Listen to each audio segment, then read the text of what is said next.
नमस्कार दोस्तों, आज हम इस वीडियो के माध्यम से रणथंभौर के राजा हमीरदेव चौहान के बारे में जानेंगे। वह महान योद्धा जो जलालुद्दीन खिलजी और अलाउद्दीन खिलजी से भी भिड़ा था और अपनी सत्ता कायम की थी।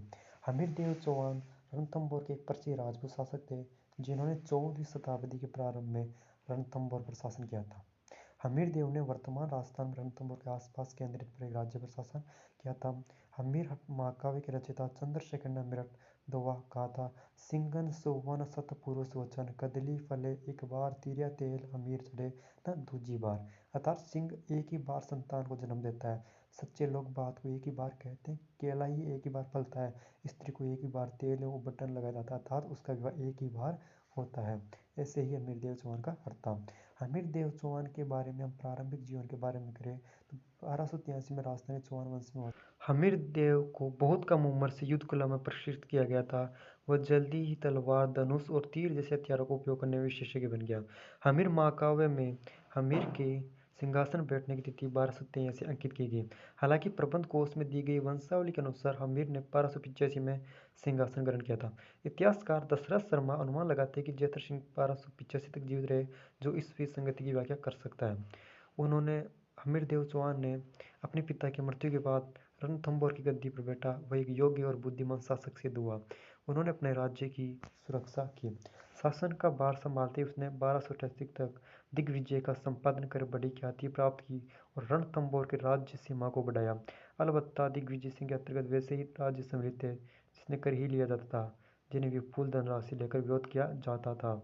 मेवाड़ के शासक समर सिंह को पराजित कर उसने अपनी दाग राजस्थान में जमा दी थी। आबू के शासक प्रताप सिंह को दबाकर, जो गुजरात के बाघेला में सारंगदेव का सामंत था, उनको भी हराया। फिर हमीरदेव चौहान पर रणथंभौर पर जलालुद्दीन खिलजी यानी जेके का 1290 के आक्रमण हुआ। पहले 1290 ईस्वी में जलालुद्दीन खिलजी ने जाहिल के दुर्ग पर आक्रमण किया, लेकिन वह असफल रहा। वापस जलालुद्दीन दिल्ली जाते हुए कहा था कि मैं ऐसे 10 दुर्गों को मुसलमान के डांडी के एक बाल के भी बराबर नहीं समझता। अब हारेंगे तो ऐसे ही कहेंगे। उसके बाद अलाउद्दीन खिलजी जब दिल्ली के शासक बने तो उन्होंने रणथंभौर पर आक्रमण किया और पहले तो उन्होंने उनको जो हिंदू वाटी का युद्ध है 1299 में, उनमें उनको हार झेलनी पड़ी। स्वयं अलाउद्दीन का फिर आए थे 1300 में आए थे, लगभग नुसरत खान घेराबंदी में मारा गया था, तब स्वयं अलाउद्दीन आया था।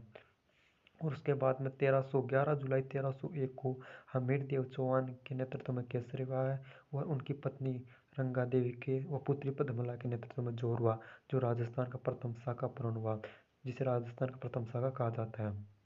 निष्कर्ष हमें ये निकलता है इस कहानी से कि हमीरदेव चौहान एक प्रसिद्ध राजपूत शासक थे जिन्होंने राजस्थान के इतिहास का एक अमिट छाप छोड़ी। वह एक बहादुर और न्यायप्रिय शासक था। उन्होंने अपने पिता की 32 साल के शासन में एक न्याय की छतरी भी बनाई थी। हमीरदेव चौहान की विरासत आज भी जीवित है। ठीक है दोस्तों, नमस्कार।